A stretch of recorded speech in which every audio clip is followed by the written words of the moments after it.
Welcome back. It is time for another episode of the Tan and J-Man Show. I'm the J-Man, Josh Munt, and sitting to that would be my right.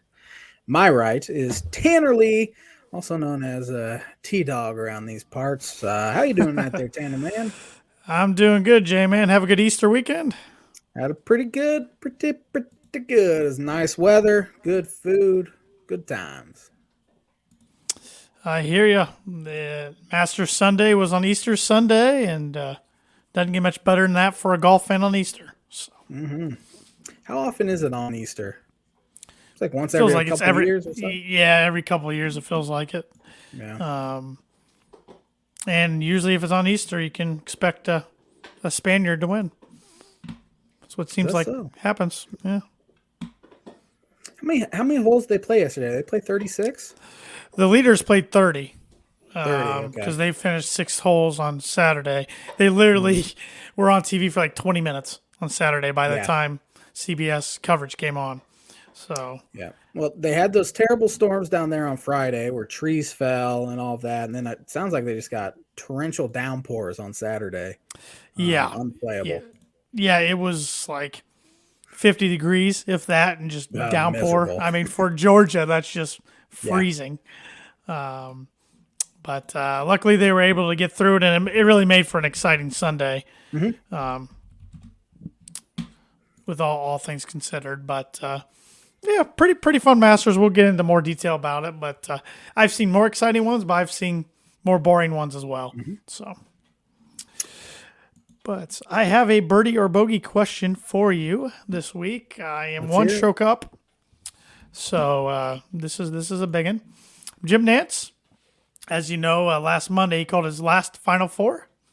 He's been calling Final Fours for CBS since 1990. Okay. What school made the most Final Fours while he was calling games Ooh. without winning a championship? Without winning a championship. Okay. Okay. That's a really good question. Most Final Fours without winning a title. I can't even remember who all four teams that made the Final Four last year. Most that had not won a title. I would have said, well, I don't know. Good. That's a really good question. I'm going to get it wrong, so I'm just going to mark myself a bogey I don't on know. that. I've heard that many times, and then come around 7:30 Eastern time, you get it right. So Birdie Bogey is brought to you by Arlington Public House. Arlington Public House has upscale cuisine and cocktails with a casual atmosphere located 703 Main Street in Rochester, Indiana.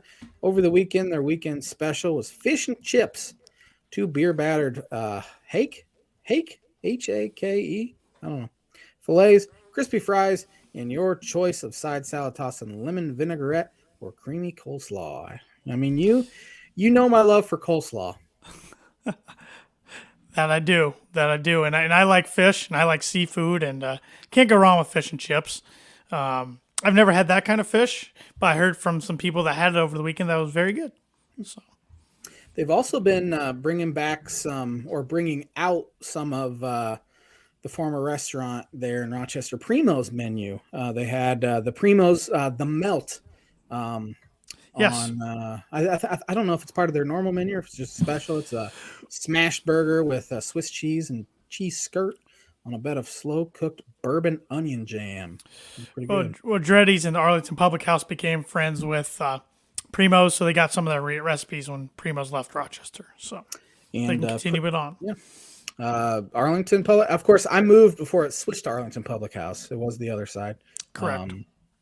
And Primos were two of my favorites there in Yep. Rochester. Two great things combining. I like it. Well, let's get right in the Masters, shall we? We kind of talked about it in the beginning of the show, so we can just talk about it right there. And I kind of gave the final away with the Spaniard winning comment. John Rahm, 28-year-old Spaniard, won his second major. He won the U.S. Open in 2021 and now wins the Masters. Not really a huge surprise. He was one of the favorites going in. I believe he was the third favorite in most betting books. But after one hole in his Thursday round, a lot of people were calling him out because he got double bogey. First hole on Thursday, he four putted the green and got a double bogey, but then he fought back, had a good round, and he was just steady all weekend long. When he needed to hit a big shot yesterday, he did it. And he just makes clutch putts. The guy's unfazed around the greens. This will not be the last major Jon Rahm wins. He's a very good player. He's now number one in the world again, passing Scottie Scheffler. Scottie Scheffler himself and Rory McIlroy have kind of just passed the number one ranking in the world around the last couple of years. And I actually think, I'll go on record, I think Jon Rahm will win each major. I think he'll also win a PGA Championship and an Open Championship, or a.k.a. the British Open, by the time he calls it a career. I mean, he's only 28 years old. He has power. He has a good short game. There's really no weaknesses in his game. His weakness at one point, in my opinion, was his temper. I thought he used to have a really bad temper, but now that he's a father of two, it seems like he's calmed down a little bit.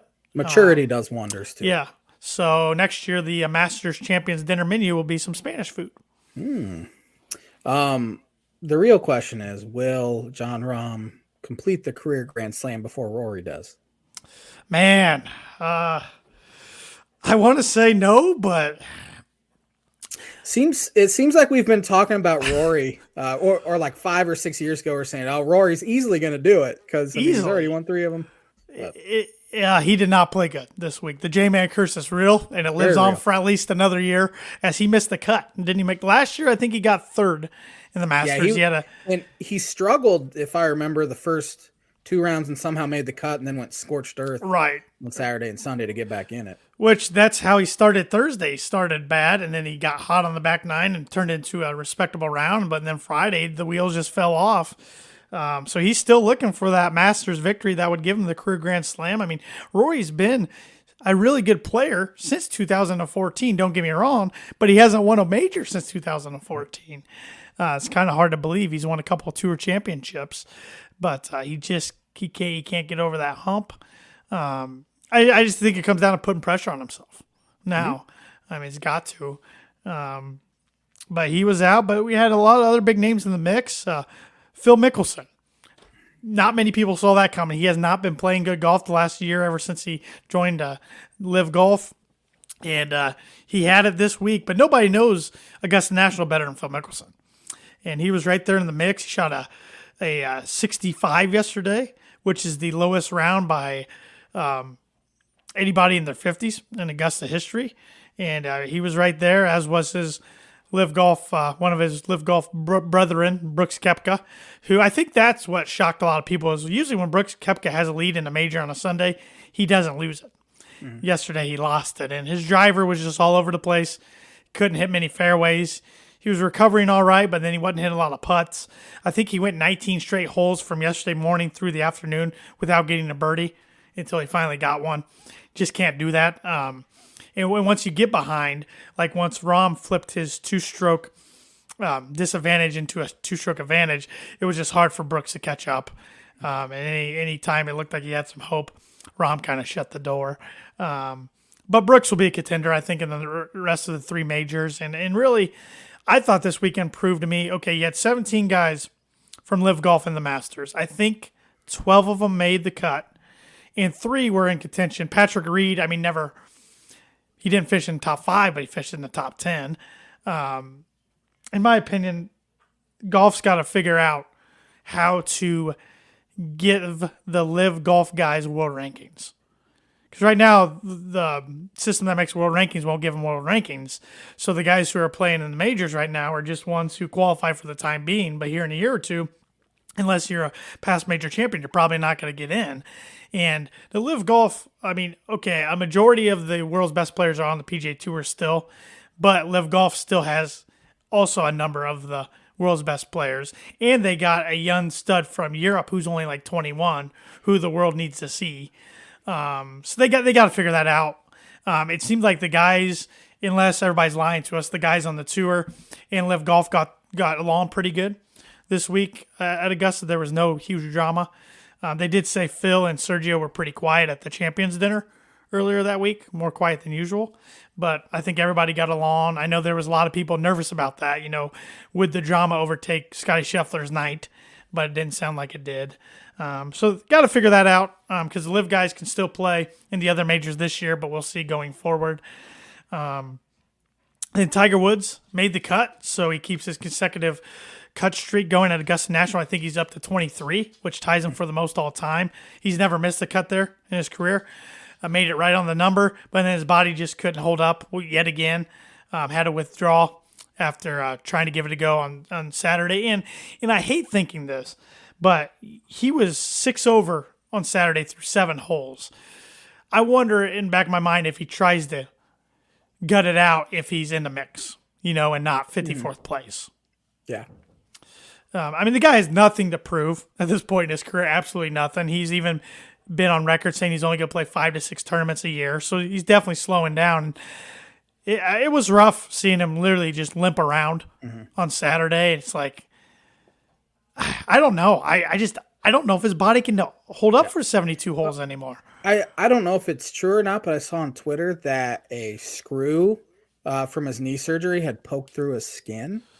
Jason Day that came out today on Twitter. I saw that Jason Day said that's what happened at the PGA Championship last year to Tiger. But still, that was news to everybody today. Had not heard that.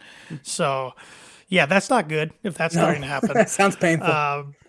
But the guy, give him credit for trying to get it out, but he just couldn't do it. And unfortunately, you look at it's like if he can't gut it out or give it a go health wise for 72 holes, he's taking a spot from somebody that could. Yeah. And I hate thinking that way because he does draw the eyeballs. The average golf fan or even the non-golf fan around the major season will probably tune in just to see how Tiger Woods is doing. He has that movement. He moves the needle like that. But he was never really in contention. He was just fighting to make the cut. And even making the cut at the age of 47 with all the injuries and physical problems he's had is quite the accomplishment. But we'll see. We'll see if he's healthy enough to play the PGA Championship when it comes around next month. I don't know. I really don't. Yeah. I'm sure the PGA Tour is very happy that a live guy did not win. Oh, yeah. And Brooks, it'd been a few years since he'd been in contention. He'd had some knee issues too. And I know a lot of people, I know you're not a big Brooks guy, but a lot of people. I don't mind him. He's okay. To see him just kind of be in contention again, but he did not play well yesterday. Yeah, my dad was bummed. Brooks, Koepka, and Phil Mickelson are my dad's favorite 2 golfers. So my dad does tune into the live golf events, which are on CW, by the way. For everybody that did not know that is their. I did hear Jim Nance's little commentary, which was pretty funny. CBS, it was interesting. They didn't want to show those guys unless they had to, it seemed like. And once Mickelson got going and Patrick Reed got going, of course, Koepka was already going, they had to. But I did find it interesting. They never interviewed Phil Mickelson after his round. Usually somebody fires a 65 and gets back in contention. They interview him inside the clubhouse. Didn't do that. Of course, they did interview Brooks, but he was right up there in the final group. You kind of have to, especially when he finishes in the top 5. But that was interesting. And really, it'll be really interesting how NBC handles it when it comes around the U.S. Open because they really try not to show guys from Live Golf or mention Live Golf because NBC owns the Golf Channel. Golf Channel tries not to talk about it unless they have to. And you even have Golf Channel analysts such as Brandel Chambly who ripped certain PGA Tour guys for years.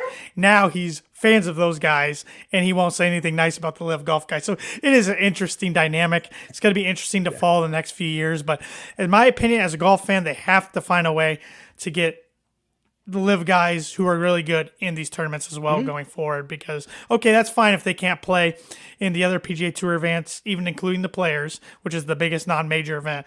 But for the Masters, PGA Championship, US Open, and Open Championship, got to find a way to get these guys in or at least give them a shot to qualify or something because if the major championships are supposed to be for the best in the world, you're leaving to get some guys out.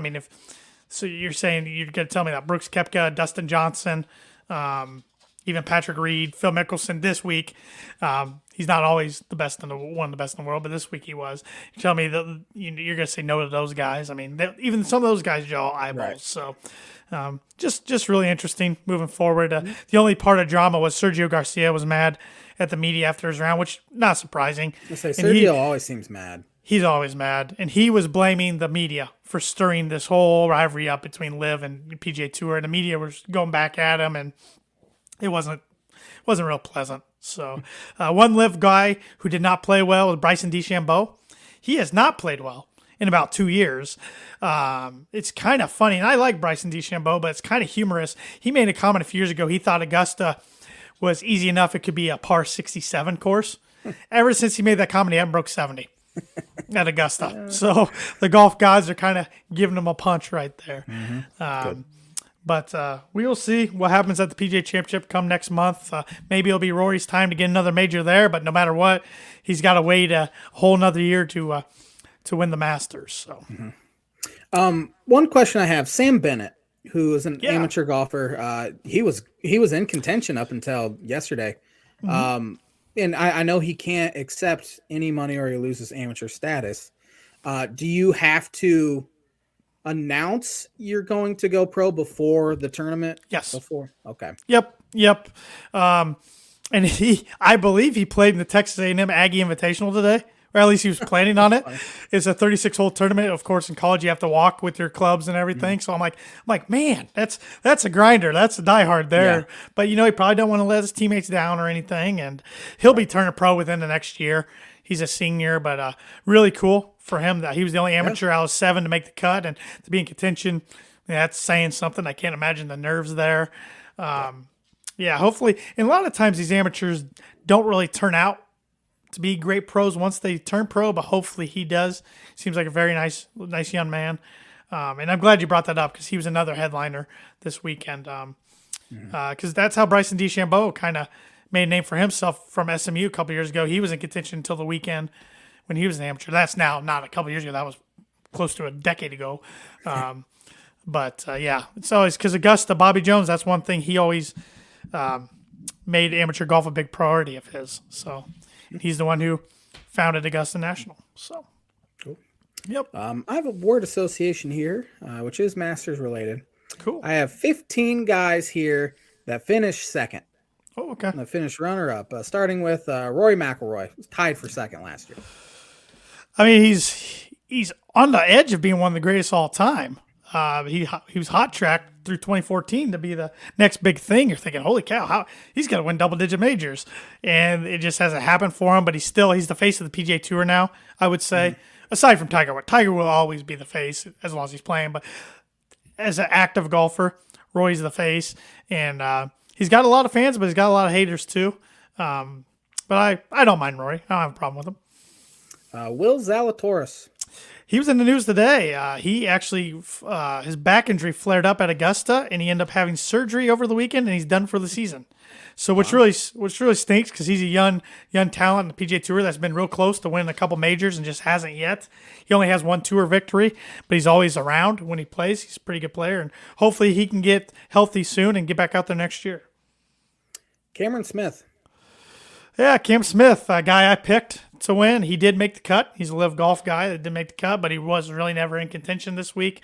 He won the Open Championship last year over Rory, and it wouldn't shock me if he wins another major here in the near future. He's really come on the last couple of years and solid player. Dustin Johnson. Another live guy. He has 2 majors to his credit. He won the 2020 Masters when there was nobody there except members. It was in October. It was the weirdest Masters ever.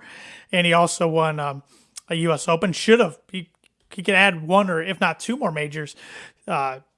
Should have been able to add 1 or 2 more majors throughout his career to his trophy case. But Dustin just laid back, doesn't seem to care. He and Harold Varner III are, I think, the only 2 live guys to admit that they made the move just strictly for the money. Hey, at least they're honest. He was honest. And he probably doesn't need it because, well, a lot of these guys don't need it, but he's also got Gretzky money. So that's a good point. Xander Schauffele. Yeah, Xander, he made the cut, but never was really in contention. He's won going into every major, he's won a good dark horse usually to pick, or sometimes he's in the top 10 in the betting odds. Another solid player. It reminds me a lot of Jon Rahm, really. Not just because they're both Callaway guys, but young, solid American player. Ricky Fowler. My guy, Rick. Hated not watching him 3 years in a row. He hadn't qualified at Augusta because that's one of his better better courses. The runner-up you're talking about was in 2018 when Patrick Reed won it. If Patrick Reed missed a 6-footer last hole, would have won the playoff, would have got interesting, but wasn't meant to be. He's up to 59th in the world now, so it's moving in the right direction. And my goal for him, of course, is to get a win soon, but qualify for these next 3 majors this year and see what happens, because he's starting to trend in the right direction again. It's just too bad he wasted 3 years with John Tillery. Justin Rose. Yeah, Rosie, another one made the cut. He's a former major champion. Nice guy. I'm kind of surprised he didn't make a move to live golf, to be honest, but he stayed with the tour, and he's been around forever. Just been around forever. Lee Westwood.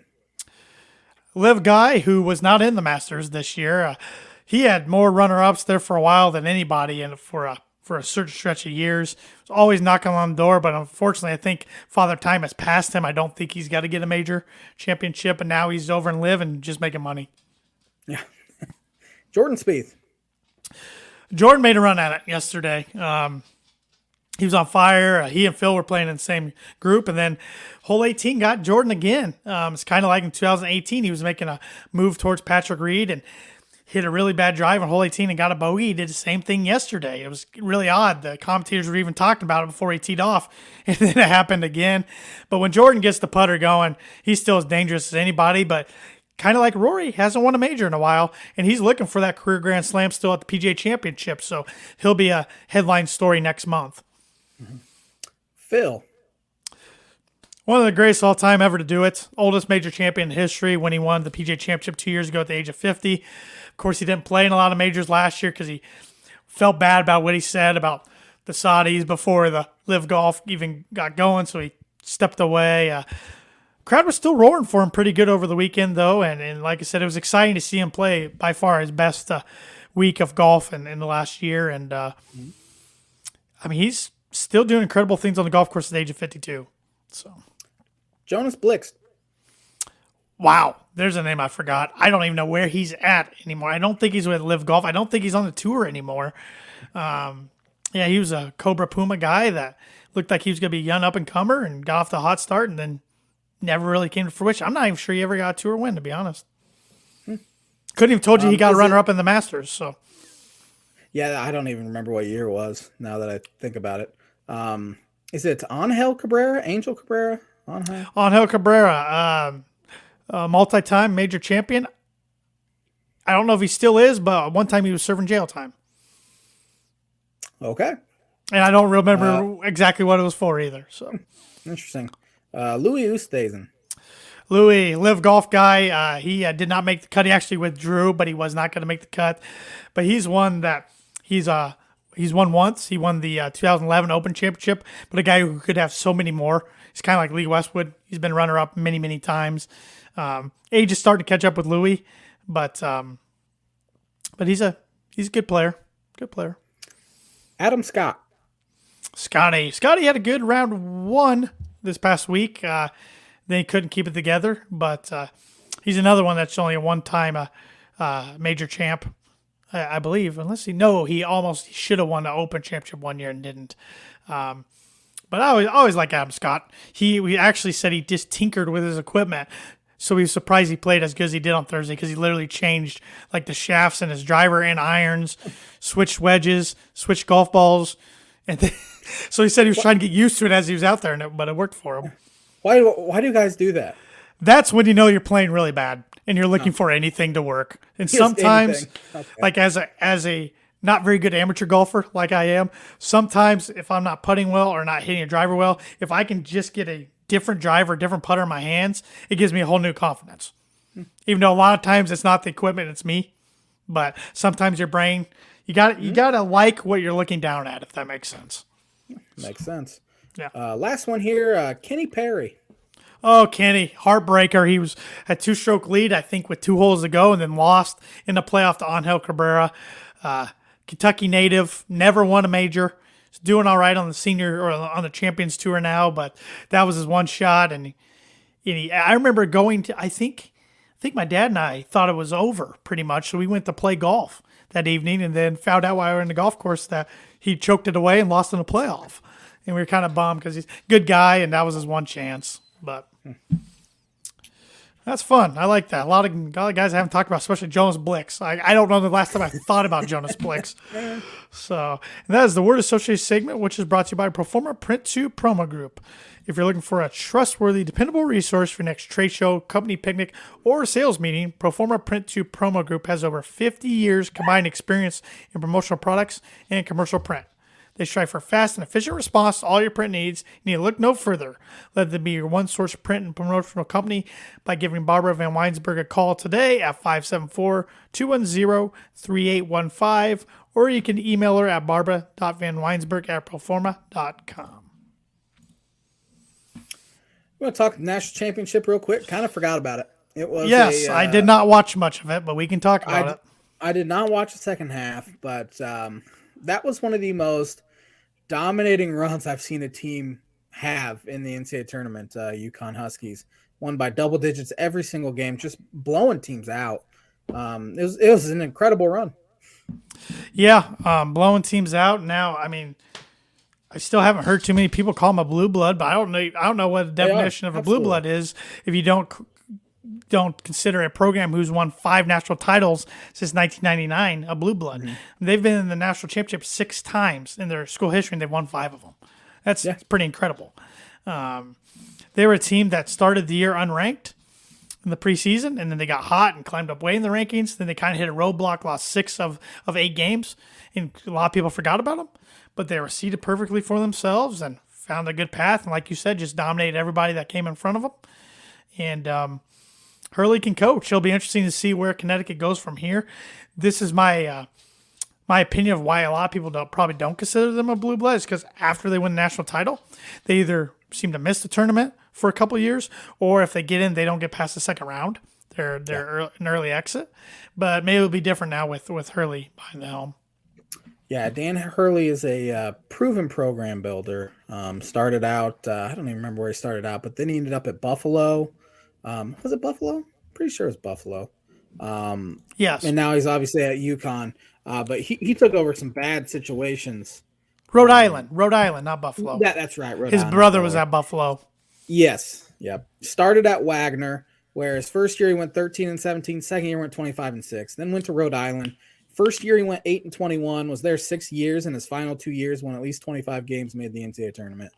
Now he's at UConn. First year he went 16-17. 4 years later, he's a national champ. So proven program builder, and it'll be interesting now that he's actually at a spot where he can stay for multiple years.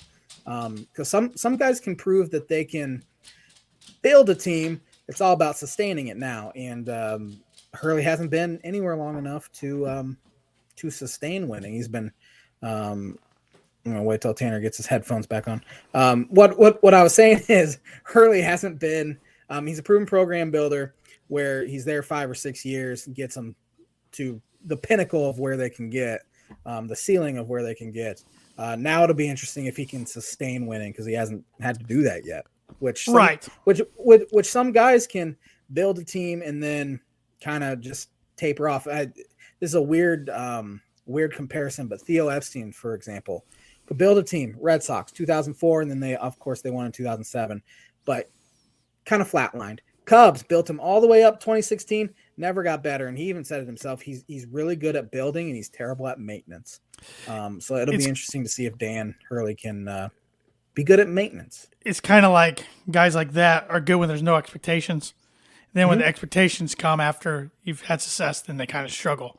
So, yeah, we'll see how he does. I got to think they'll be ranked pretty high next year. I don't know what their graduation numbers look like. Their best guard, Jordan Hawkins, entered the NBA draft. I don't know if he maintained college eligibility or not. There's been rumors floating around that Sanogo is going to put his name in the transfer portal, get a $10 million NIL deal somewhere. I hate it. I absolutely hate it. I don't like it either. That's not what this was for, but yep.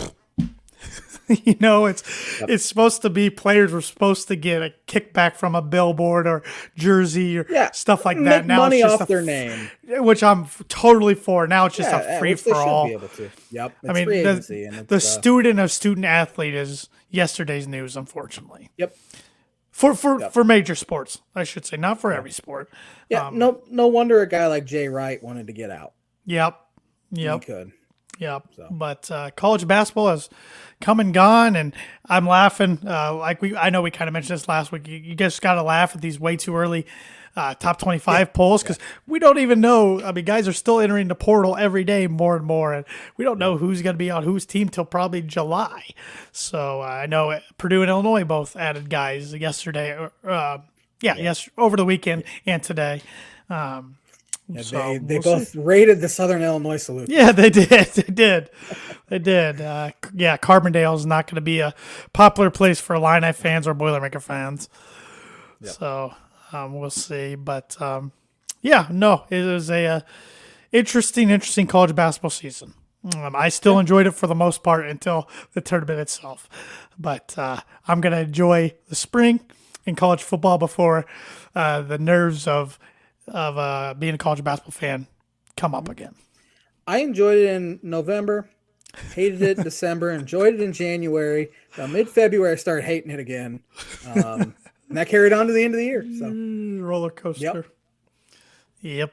It's just in my case, from now on, I can enjoy a regular season, but come March, no matter what happens, I'm going to be just as nervous as ever. Yep. Doesn't matter the seed, doesn't matter the opponent, doesn't matter anything. So. Yep.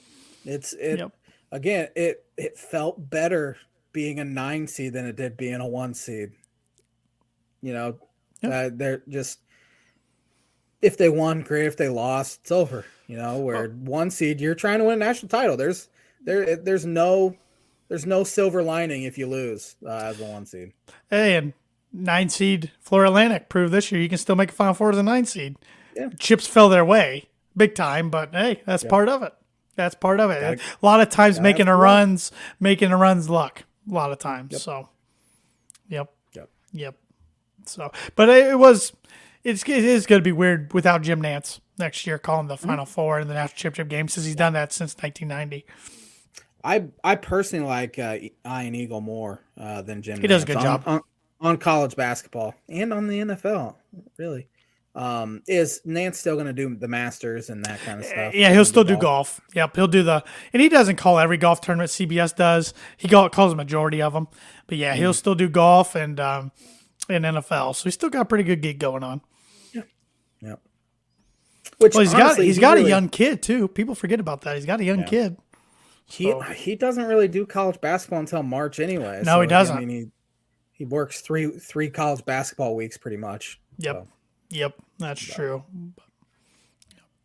Any more thoughts? College hoops? Nope. All right. We want to get educated real quick before we talk MLB and NFL draft. Let's do it. All right. Sporting events on this day on April 10th throughout the history of time. Let's see here. There's a good one. On this day, 1913, the New York Highlanders played their first MLB game as the New York Yankees. They lost to the Washington Senators 2-1 at Griffith Stadium. Remember, I always used to love playing at Griffith Stadium on MLB The Show. Yep. And President Woodrow Wilson threw out the first pitch of that game. On this day, 1916, the Professional Golfers Association of America, the PGA, was founded in New York City. On this day in 1934, the Stanley Cup Finals was held in Chicago Stadium, Chicago, Illinois. The Blackhawks beat the Detroit Red Wings 1-0 in double overtime for the 3-1 series win, which was the Blackhawks' first Stanley Cup title. Did they even win another one until 2010? I want to say yes, but I don't know what year. They probably did. On this day, 1947, Jackie Robinson became the first black player of the 20th century to sign an MLB contract. The Brooklyn Dodgers GM Branch Ritchie announced the Dodgers had bought Robinson's contract from the Montreal Royals.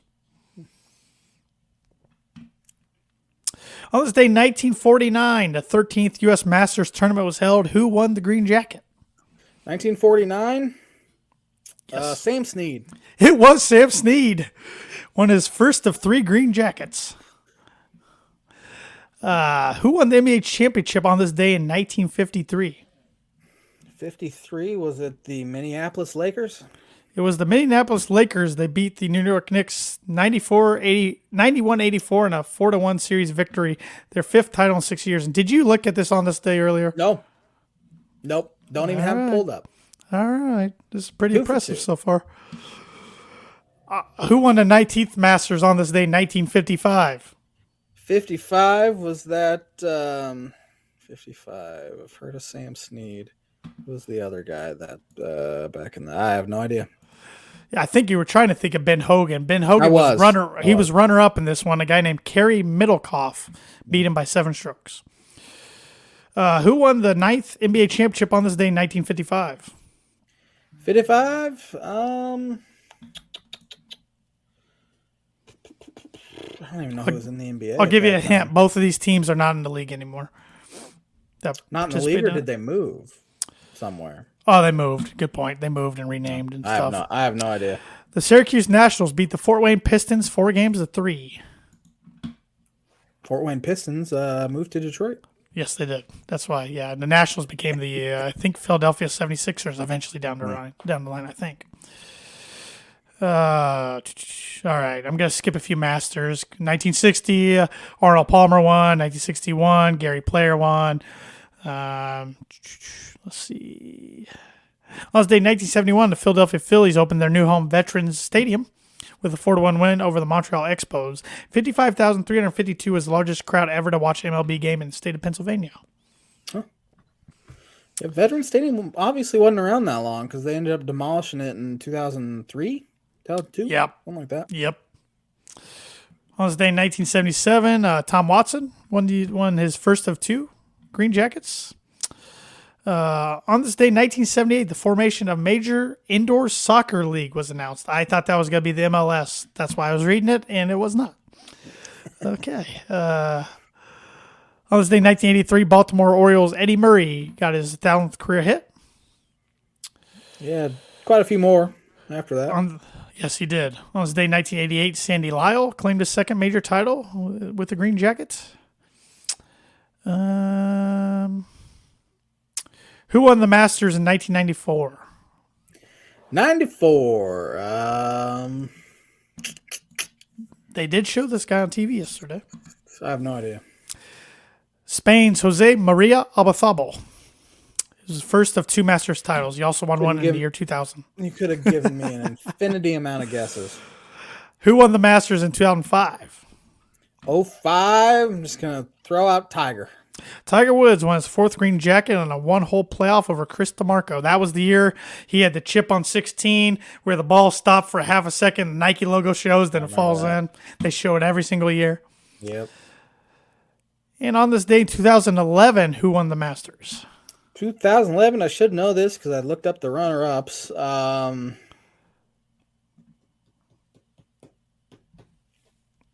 even have a guess. Runner-up was Adam Scott and Jason Day. The winner was Charles Schwartzel. He birdied the final 4 holes. 2 more Masters. Who won the Masters on this day in 2016? 16, was that Bubba Watson? That was not Bubba. It was a forgettable winner, Danny Willett. Won his first and only majors title, 3 strokes ahead of Lee Westwood and defending champion Jordan Spieth, who blew a pretty sizable lead that day. And on this day last year, who won the green jacket? Was that Morikawa? He won last year? Colin Morikawa? No, he is not a Masters champion. Shoot. Who was it? Scotty Scheffler. Scheffler, that's right. He beat Rory McIlroy by 3 strokes. What didn't Morikawa win a major last year? He's won an Open Championship and a PGA Championship. So he's won 2. So, and that is the On This Day for April 10th, brought to you by Mooney Woodcrafts. Mooney Woodcrafts is a veteran-owned and operated woodcraft shop based out of North Carolina with Indiana grassroots. They provide 100% hand-cut custom designs that fit your needs, and their pieces are a great addition to any home, office, or man cave. You can see some of their recently completed projects by visiting them on Instagram and on Facebook with @Mooney Woodcrafts as their handle on those 2 sites. And if you let them know the Tan and J-Man Show sent you, you get 15% off your order. So get those signs in. Perfect Father's Day gift for the fathers. Yeah. Father's Day's coming up in June, so especially if you got a baseball fan in your life, get him if that can do anything. He sent me he's working on a Michigan Wolverines sign. And I even said puke. I said puke to Michigan, but good looking sign. What's going on in the world of the MLB, J-Man? MLB, the Tampa Bay Rays, They're hot. 9-0 to start the season. They are just demolishing everyone. They haven't exactly played Murderers Row, but they got to play who they have to play. They've played the Nationals, they've played the Oakland A's, and they've played another terrible team. I forget who it was, but they have a plus 57 run differential through first 9 games, which is the third highest ever.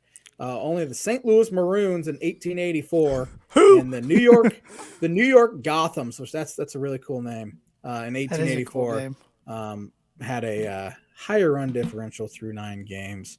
They're the first team since 1884 with a run differential of more than 50. And in 1884, the mound was 50 feet from home, and it was the first year pitchers were allowed to throw the ball overhand. So they are, so they threw it underhand before then? They must have. I don't know. The Rays have hit more home runs this year than they've allowed runs total. So they are just killing it. Scorched earth right now. Scorched earth is correct. That's a really good division, though. Yankees are 6-3. Blue Jays are 6-4. Red Sox are even over 500, which I don't think that'll last very long. And the Orioles are sitting there at 4-5. The Orioles are 5 games out of the AL East, which that is the largest deficit any team is facing. But the second largest deficit is tied between 2 teams. The Detroit Tigers are 4 games out.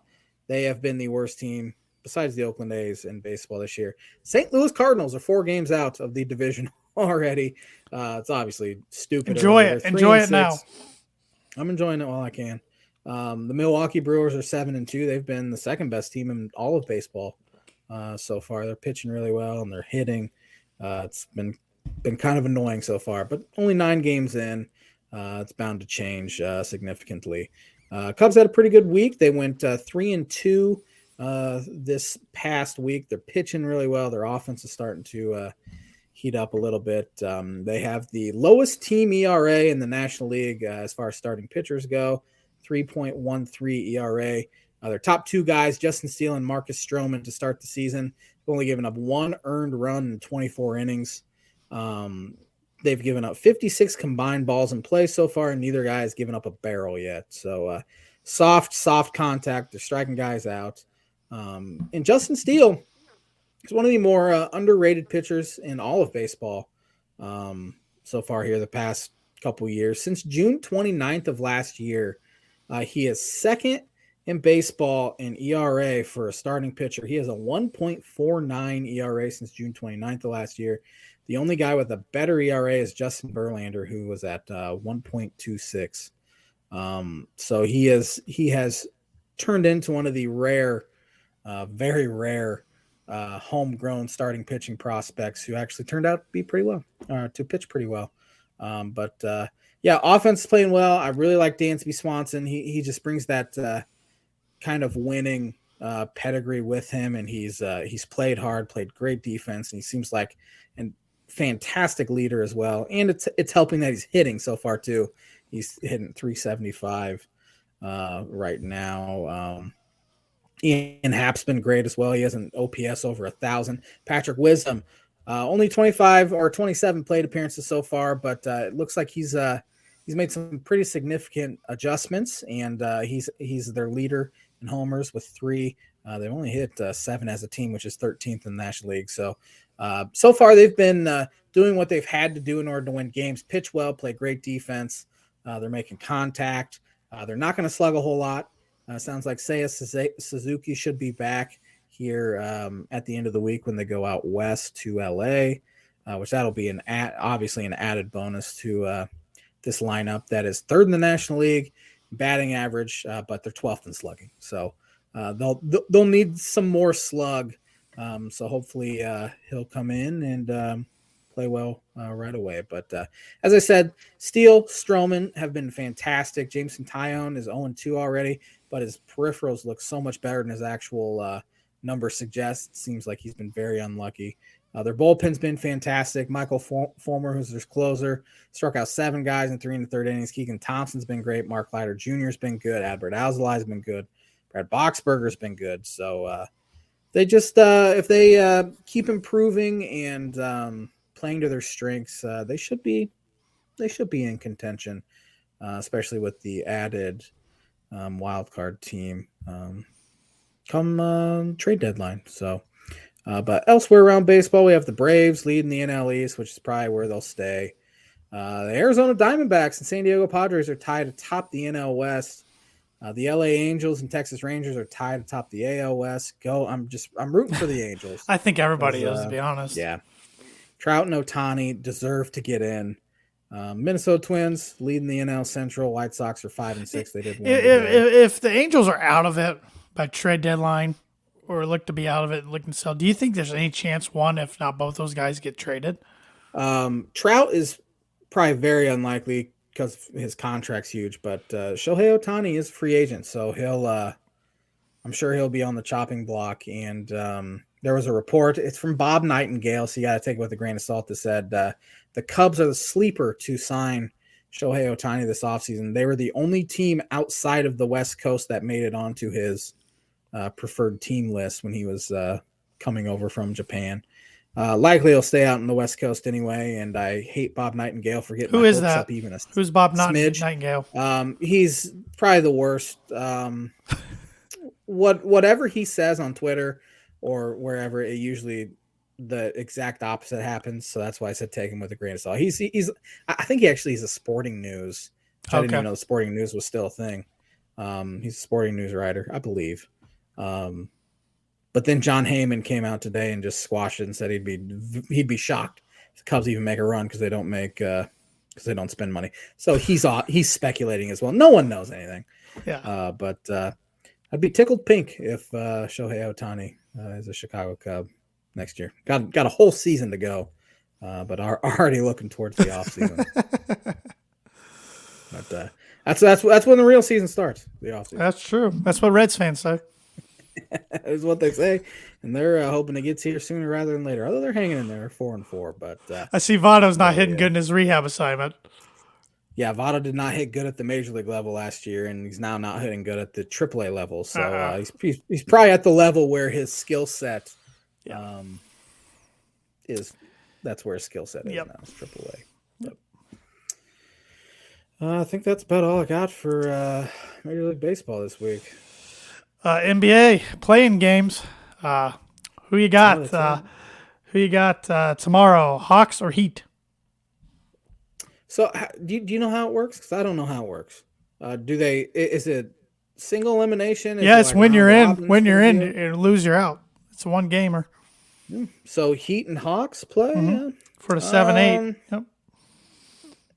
Give me my Miami Heat. They're at home. I like that pick. Timberwolves at the LA Lakers tomorrow night. The Wolves had some controversy yesterday. Rudy Gobert threw a punch at Kyle Anderson. That happened a couple times yesterday where Bones Highland and Mason Plumlee got into it, which Bones is kind of... He's a head case. Seems like he seems like he's becoming kind of a headache. Yep. I mean, he was on the team that ended up getting the number 1 seed in the West, but he wanted out because he wanted more. He was going to be arguably sixth man of the year, and he was throwing a fit. He'd rather go to a worse team to put up more shots. So he's obviously not a very good culture guy, and then he's getting into it with a wily old vet, Mason Plumlee. Timberwolves play who? They play the Lakers. Give me the Lakers. I think Lakers have been playing some really good basketball. Unfortunately, and they're a very scary 7 seed. Well, I believe how it works actually is the winner of these games would play the winner of the games Wednesday night. So I think they're each. I think that because the Wednesday night games, the 9 and 10s. You got the Bulls at Toronto. Yeah, give me Toronto. I'll take Toronto as well, and Thunder at New Orleans. The Thunder 40-42. Their average age on their roster is 22 years old. They'll be around for a while, you think, although all those guys become free agents at the same time, want max deals. But give me who'd you say they're playing? The Pelicans? Yes. Why am I not remembering the Pelicans' best player who played at Duke? Zion. He's out, it sounds like, which is becoming a theme. He barely ever plays. Give me Oklahoma City. A close one. My dad corrected me. I'm glad. He follows NBA closer than I do. He said the 7 versus 8 winner gets into playoffs. The loser plays the winner of 9 versus 10. Winner of that game becomes the 8 seed. Cool. Okay. You're pretty close. Yep. Controversy around the Dallas Mavericks, though, as they sat their guys against the Bulls over the weekend. Seems like they're trying to tank for a better draft pick, so the NBA is investigating. The NBA won't do a single thing. But that's becoming a very unlikable team. Kyrie's he kills franchises. Yep. Just kills them. Yep. That's a player that doesn't matter how talented he is. It's not worth it. Yep. I agree. Yep. So and then the Pacers won a meaningless game yesterday and hurt their draft chances against the Knicks. That's about fitting. So. The worst team in basketball by 5 games this year was the Detroit Pistons. They went 17-65. And their coach is out. Brutal. So. Dwayne Casey's out. Yeah.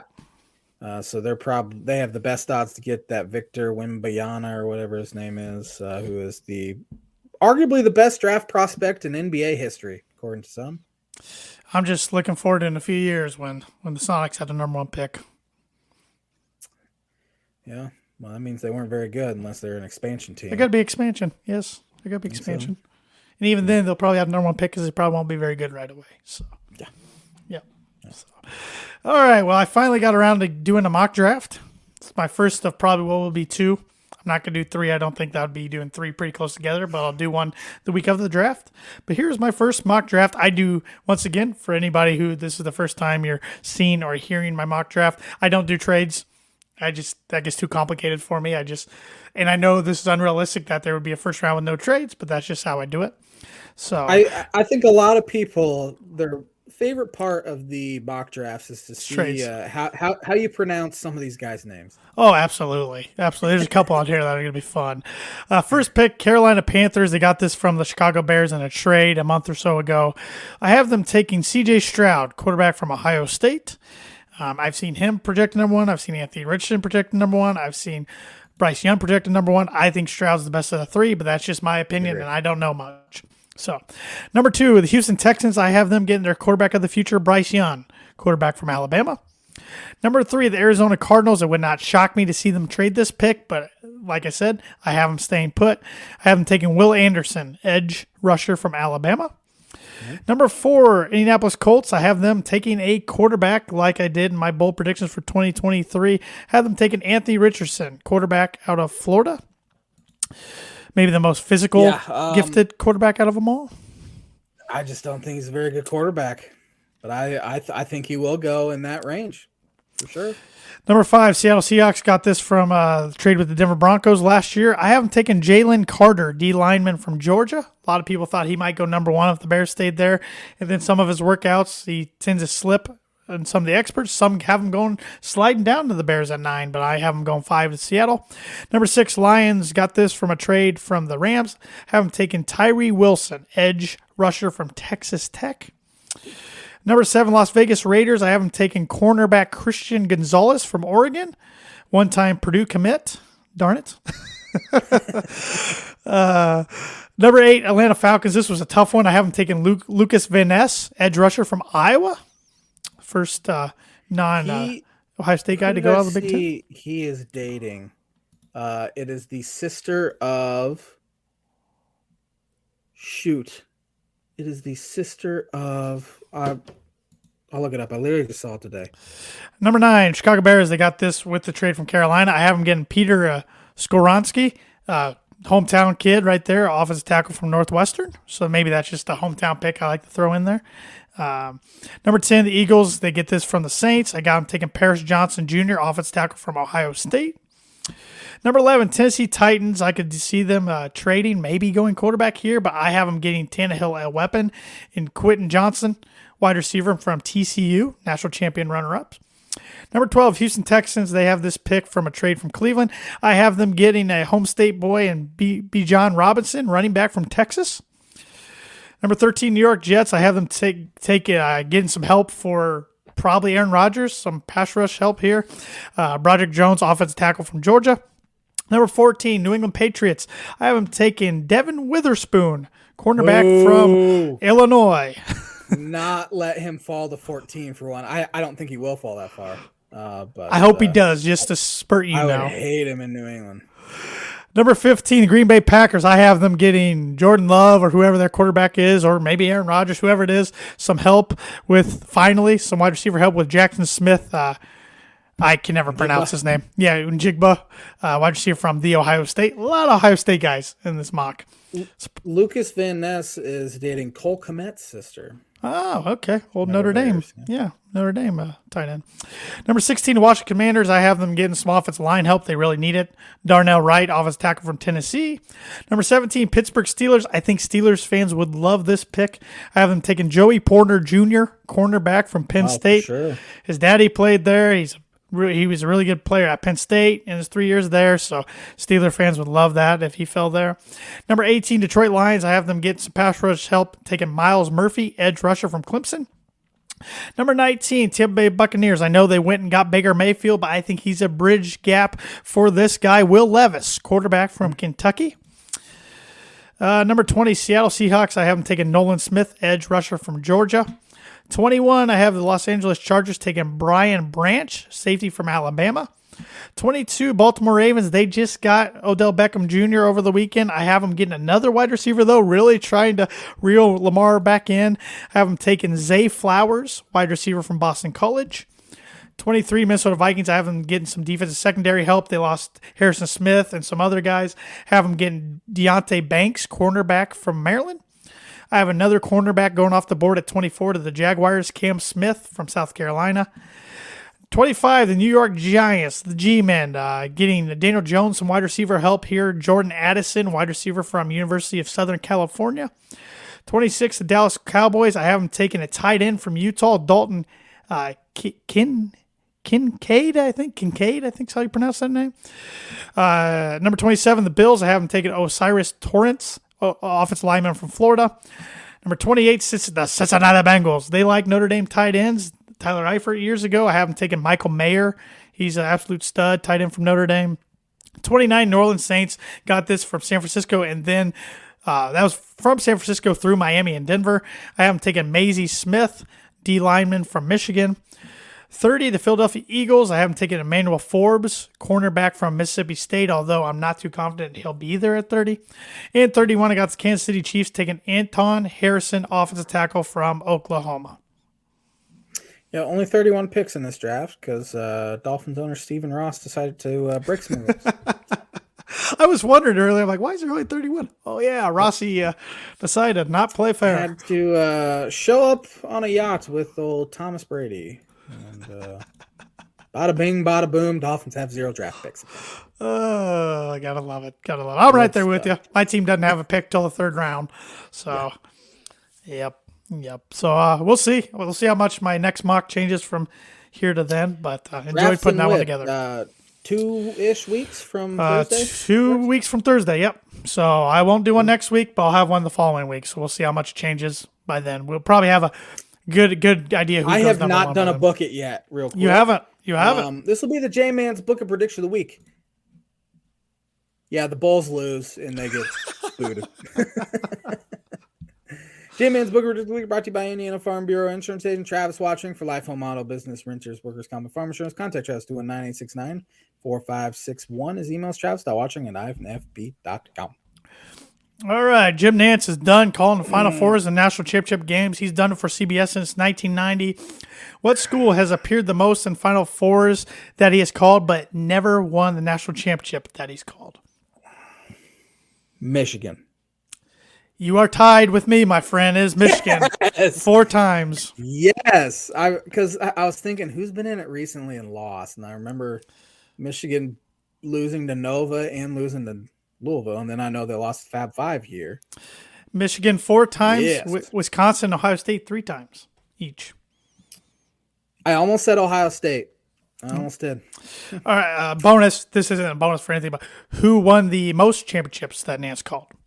Oh, no. Who made the most Final Fours? Excuse me. Most Final I was going to Fours. say, it's got to be UConn that. Most Final Fours. I'm sorry. UConn and Duke were tied, by the way, for championships. Okay. But Final Fours. Carolina? Yeah, with 12. I'm gonna give myself another. No, you're not. I'm gonna bump myself up to 2.5. No, you're not. We are tied, though. You are tied. Thanks for watching the Tan and J-Man Show. We will be back at it next Monday with another episode. Have a fantastic week, everybody.